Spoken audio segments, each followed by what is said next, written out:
Hi everyone, welcome back to the 12 Days of SwitchUp and our penultimate day.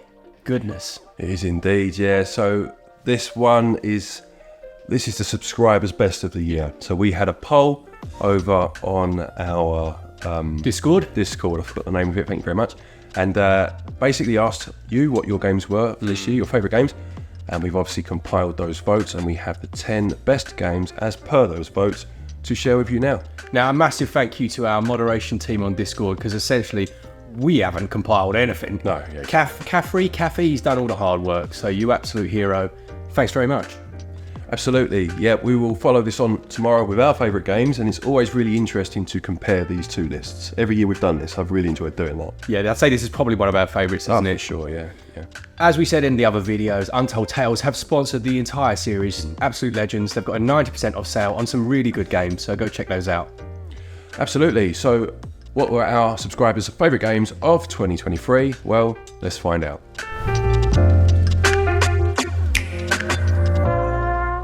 The Legends of Untold Tales have sponsored the 12 Days of SwitchUp, and we're almost at the end. Sad times. I think if I had to choose one of their games that I'd like to revisit for the final highlight in the sale, it's going to be Bang On Balls Chronicles. This one's, I think, over half price, £13.49, and it feels like an old school platform adventure from back in the day, but modernised in the Unreal Engine. You play as a ball, and it does remind us a bit of De Blob in terms of the way it controls, but you enter different film sets that have themes like space. There's one that's volcanic, there's a lush medieval one, and they're filled with different challenges. It has that sandbox feel in the way that you can approach each stage, go in any direction. There's loads to uncover, lots of hidden items, and it feels like they're alive as well. There are other balls rolling around doing their own thing. They're all themed. There's combat in there as well. You can roll under the ocean, and I was surprised by how fun this one was. Now the sale on that one takes it down to £13.49, and as I said, we have a full video on Bang On Balls Chronicles, so if you want to know a little bit more, go check out our video on it. A very fun game indeed, and a thank you to Untold Tales. This series would not exist without them this year. Hit up the links in the description and the top pinned comment. Gotta say a big thank you to Cultured Bucket, who helps run the Discord, and he's collated a lot of these results for us, so nice one, Cultured Bucket.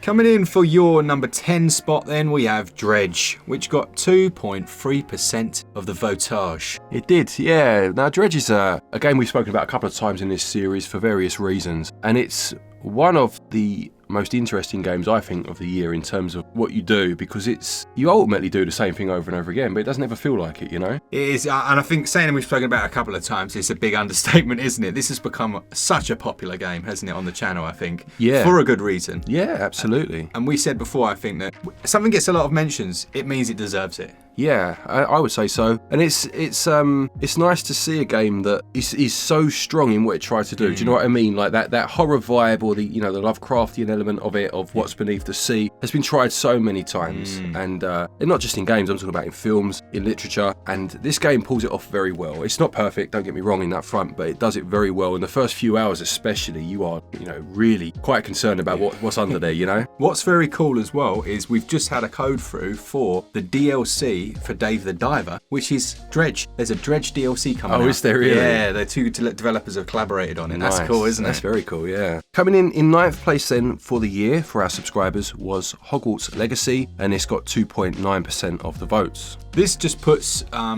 pay to all those comments that say, oh, we don't need this on the Switch, nobody wants this. And you do see a lot of that, a lot of people saying, wait, it's not as good as it is on here, so it shouldn't exist. Well, it's clearly not the case. There's clearly a lot of people that are playing it for the first time, and that's going to be on the Switch, and the game's clearly good enough that it's made their game of the year. Yeah, I do struggle with that argument, because generally you'll find that comment will then straight after that say something along the lines of, just play it on PC. Mm-hmm. I mean, that's fine if you've got a PC. It's good advice. If you haven't, great advice. Why would you ever not want someone else to have it, irrespective of what it looks like or plays like? Yeah. Why not? What harm does it do? It's funny, isn't it? Because back in the day when you had your SNES and I had my Mega Drive, yeah, I would not begrudge you buying any game. I'd be like happy for you, Yeah. I'd be like, yeah, nice one. It means I could get to play it over there or whatever. I'd just be happy that you're getting to play something. There's a strange mentality there, isn't there? There is. It is odd. I've never understood that argument. But in terms of the game itself, obviously there have been concessions made, as you would expect. But there are times when concessions mean that a game feels half-baked or unfinished, for want of a better word. And there are other times where it feels like the cloth has been cut accordingly for the hardware it's playing on. Yeah. And I would say this one is very much the latter, you know? Oh, the cloak has definitely been cut a little, but he can still perform his spells. The invisibility cloak has been cut accordingly. In 8th place then we have Metroid Prime Remastered with 3.9% of the votes. I think this is going to be my Christmas finish. Yeah. You know, we like to try and pick a longer game, don't we, to try and finish over Christmas. This is the one for me. Yeah. The thing with this game, I remember doing the exact same thing back in the day on the GameCube, is because although you know it is a Metroidvania, it's a Metroid game. You go in with that kind of first-person shooter mentality, and then you have to explore a bit more, and then you ultimately get a bit lost, and you're like, oh, I'll come back to this, you know. And then... That's exactly what happened with me. I was in a large, like sandy room. There were a few enemies. I killed them, and I kind of stood there, like waiting for the respawn, like whistling and looking around, twiddling my thumbs. They never came, and I quit. So see you later, everyone.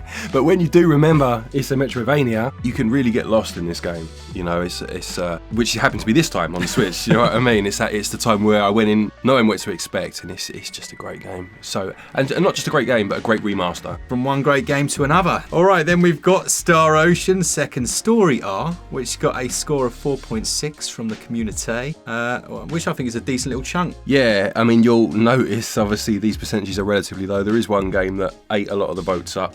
Gobbled them. It really did. It's not Pac-Man, funny enough. But, should be. But 4%, with that taken into consideration, is a decent amount. And this is a game you reviewed and loved, didn't you? Absolutely loved it. Yeah, there's not a huge amount you can say, really. It's a JRPG, but it's done brilliantly. Everything's good. It's got a lovely art style. I think you should try it out, even if you haven't played the first one. Although I will say, the first one's like £3 at the moment on sale. Oh, is it really? And that's until the end of the year. Nice. So if you're considering it, grab that little Now's the cheeky time. number. Yeah. Snap it right up. So on 6th place for the year, then with 5.5% of the votes, we had Fire Emblem Engage. This was very popular for you, wasn't it, for the year? Yes, yeah, it was. I really enjoyed this game. It came out back in January, so it's almost easy to forget it was this year, and it just merges into a previous year. But this was such a strong game to have that early into the year that perhaps went unnoticed necessarily, but didn't get the adulation it deserved, I would say. Yeah, I think coming out earlier in the year can be quite a hindrance to some of these, especially when there are awards given out and things. People just have a very short-term memory, don't they, when it comes to the best games of a whole year. Yeah, I would say so. So it's nice to see this one make the list. This is one I'm kind of ploughing through at the minute, nearly finished with it now, and it has 100% kept my attention the whole way through. It's not one that I've started to deviate away from. And if you do like tactical role-playing games or have any sort of love for Fire Emblem, I would wholly recommend it. I would say if you loved Three Houses specifically, not so much Fire Emblem as a whole franchise,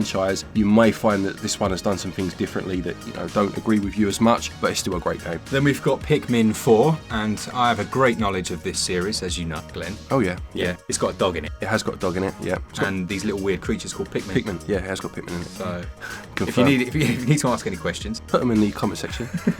Mark will sort you out, don't worry. This got 6.2% of the votes, and this is a game that had been not rumoured, but Miyamoto had been talking about it for years, saying it was practically finished, and then it just disappeared, completely disappeared.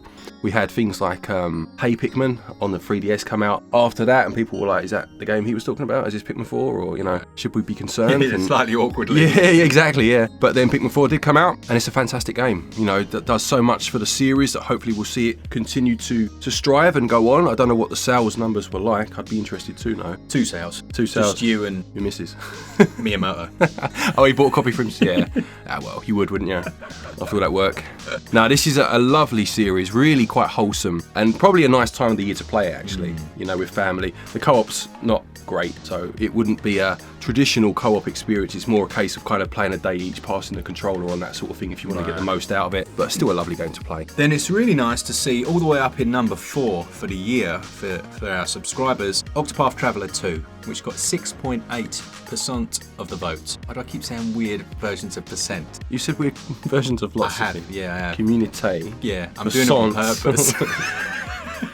What is going on? I don't know. Like a Twilight Zone. I don't know, I'll say it again. Which got 6.8% of the vote. Yeah, that was a good one, wasn't it? There's no context for them to know why you keep emphasising certain parts of words. They don't need to know. I'm going to tell them. Mark keeps saying words in funny ways, and then he cuts that line out, and then obviously the next time he says it, he emphasises the part he's saying correctly this time. But you would never have known that. It's just me sitting here like chuckling for no reason. Now, yeah, so Square Enix did it again, really. You know, the first Octopath was, I don't know, it was a bit of a bolt out of nowhere when it came out, wasn't it? It really was. In terms of the art style and stuff. And For sure, 8 journeys, 1 story. yeah. And I can't really remember then, I might be wrong in saying, but I think it was kind of at a time where they let their RPGs lie for a little while. I know a lot of them have since come out again. Yeah, we had a few, didn't we, that were, again, were just revisits. It was like one of the first big new names. Yeah, absolutely. And this one, in my opinion, improves on most things the original did, you know, mostly being the fact that the 8 characters feels significant that you have that many characters this time, whereas before it was just 8 stories. That never really twined together. It was just the fact that they existed in the same world, wasn't it? Yeah. Now they do feel as if they are one ensemble cast, you know? It's a perfect reflection of what you were saying before about release time in the year affecting the position on the list. I mean, 4 is very good, don't get me wrong. Yeah. But there's a potential this, in my opinion, would be higher up the list if it had just come out 2 months ago. Yeah, I think this came out in February. So as we mentioned with Fire Emblem, yeah, very early releases, but both great games. Into the top 3 now then, and in third place with 8.7% of the votes was Super Mario Bros. Wonder. That's very high up on the list. I'm quite impressed by that. Fair play to it. I think I've only really put time into this at an expo with the kids. You know, we stood around in one of those Nintendo booths and had some fella dancing around us, giving us all these instructions. But, we didn't really need it, and the kids didn't. Like, it's one of those, I think almost anyone can pick up and play this, but to master it is another story entirely. I think that's exactly why on one hand it's so good, and why on the other some people will say, well, it's Mario, isn't it? Yeah. Because you don't have to do anything different, but if you've played enough Mario games or platformers in general,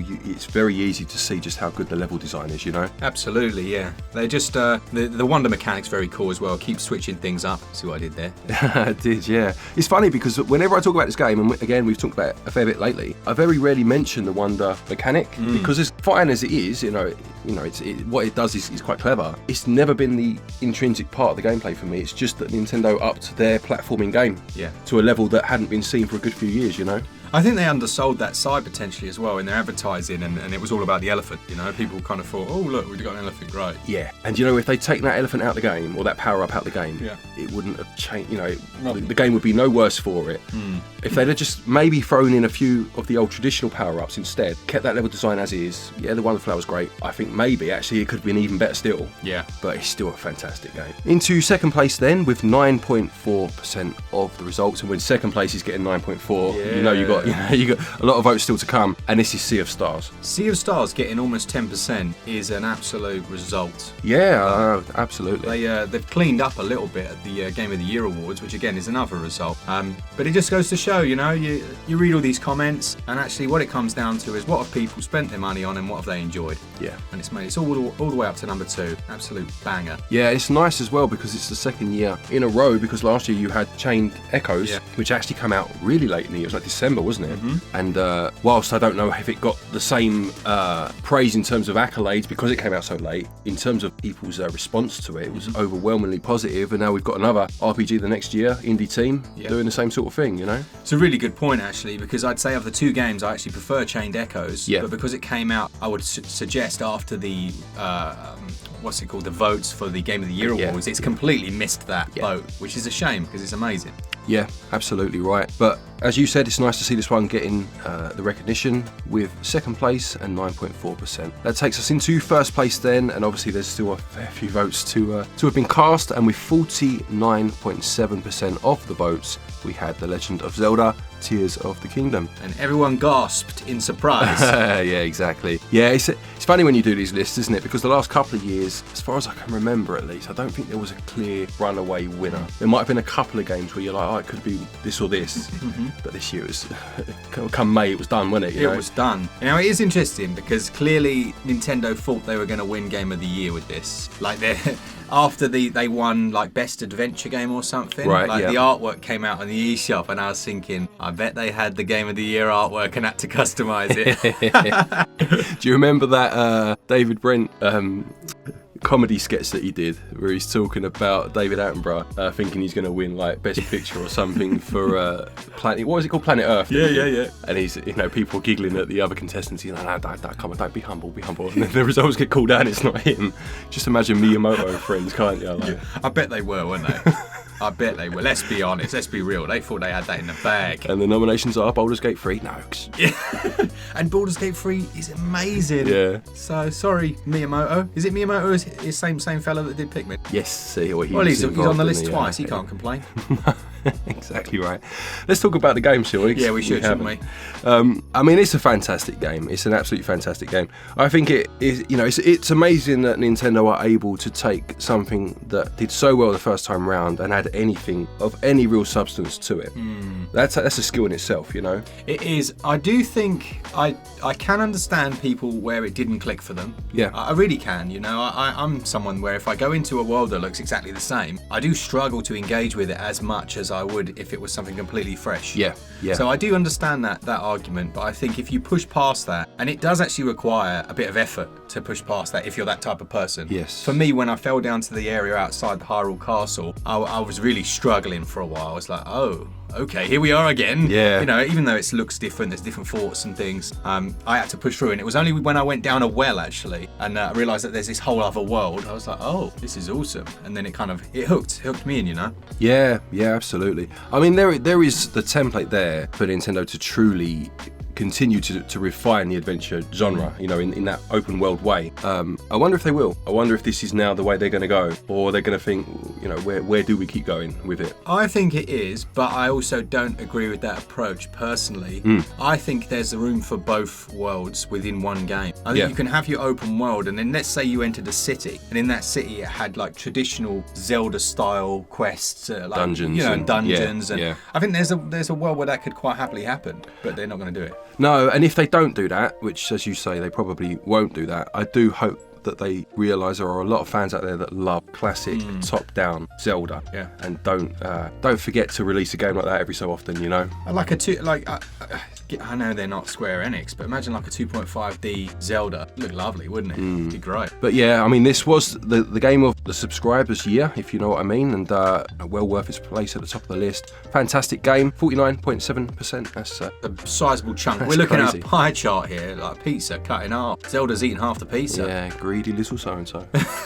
Little urchin. Or Link. Zelda's the princess. That's upsetting. That's upsetting that you've said that, because you're normally the one that's very pedantic about these things. I didn't say it, you said it.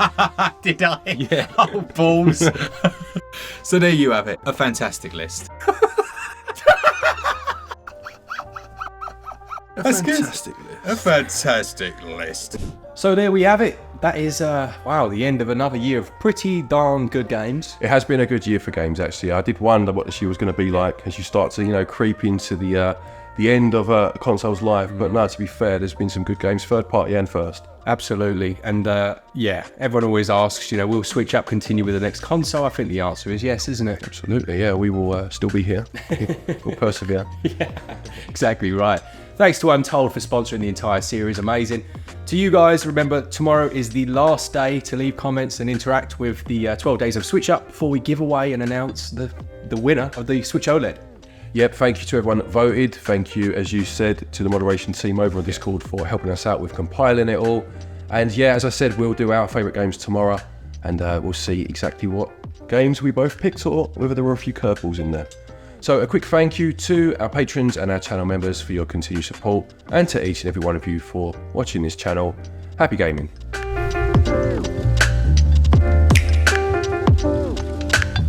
Yeah, like giving you news. What is it? Reviews and playthroughs.